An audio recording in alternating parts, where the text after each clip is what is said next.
ఓం నమః శివాయ.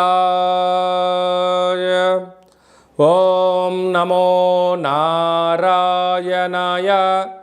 కర్మ నివారణ, నరదృష్టి నివారణ, సంచిత ప్రారబ్ధ ఆగమిక కర్మ నివారణ, తులాభార కాల భైరవాయ నమో నమః.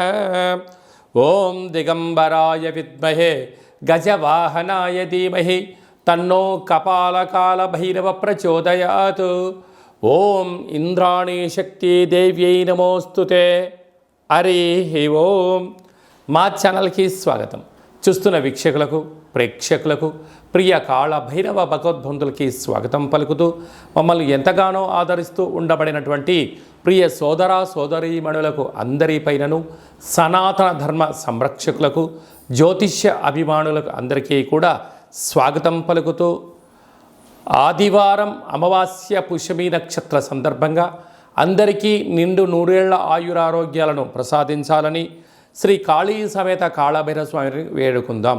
అందులో ఈసారి ఆదివారం అమావాస్య పుష్యమి నక్షత్ర సందర్భంగా రవి పుష్యార్క యోగం అందరికీ కలగాలని, అందరికీ మనతో రాబోయేటువంటి భవిష్యత్తులో ఉండబడినటువంటి 7 తరాల వారికి అద్భుత ధన రాజకీయ యోగ సకల ఐశ్వర్యం ఆనందాన్ని ఆ బుధాదిత్య రాజయోగ కారణము, రవిపుషార్క యోగ కారణము, ఆదివారం అమావాస్య కారణం చేత అందరికీ ప్రసాదించాలని కోరుకుందాం.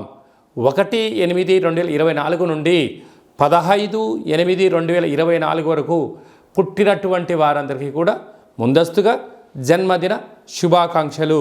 గతంలో వివాహం చేసుకున్న వారికి వివాహ వార్షికోత్సవ శుభాకాంక్షలు. ద్వాదశ రాశుల్లో గ్రహ గమనాన్ని ఒకసారి వీక్షింపచేద్దాం.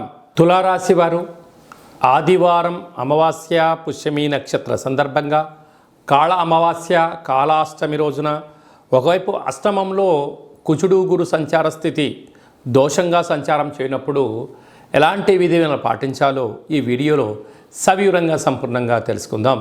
తులారాశిలో ఏ నక్షత్రాలు వస్తాయి అనగా చిత్తా నక్షత్రంలోని 3వ పాదం, 4వ పాదం, స్వాతి నక్షత్రంలో 4 పాదాలు, విశాఖ నక్షత్రంలోని 1, 2, 3 పాదములు కలిపితే తులారాశి అవ్వడం జరుగుతూ ఉంటుంది.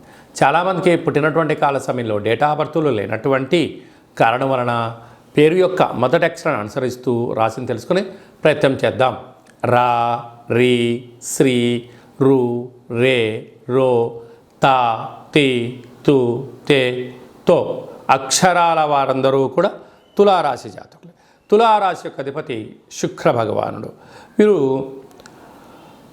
పంచమ స్థానంలో శని సంచార స్థితి ఉండడం, వక్రగమనంలో శని భగవానుడు ఉండడం వలన వాహన ప్రమాదాలు స్వల్పంగా పొంచి ఉన్నాయి. నీటితో నిప్పుతో దూరంగా ఉండే ప్రయత్నం చేయండి.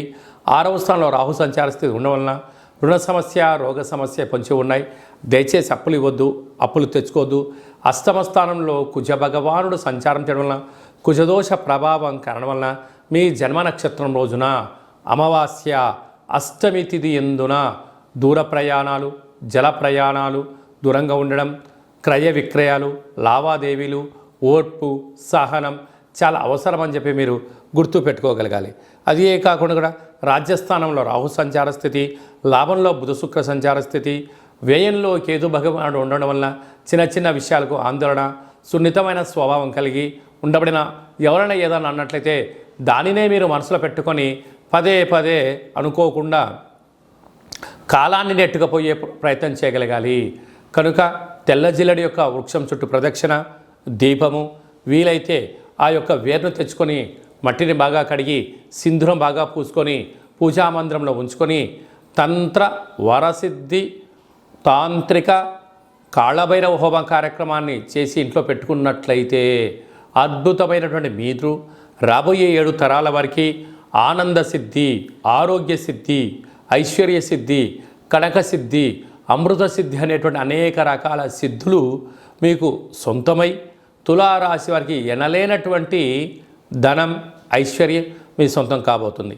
సాఫ్ట్వేర్ ఉద్యోగస్తులు, హార్డ్వేర్ ఉద్యోగస్తులు, వ్యవసాయ సోదరీమణులు, మార్కెటింగ్ రంగాలు, హోటలు, వ్యాపారాలు, రియల్ ఎస్టేట్ రంగాలు, షోరూమ్స్లు, పెట్టుబడిదారులందరికీ కూడా చాలా మంచి కాలము అని చెప్పి గమనించాలి.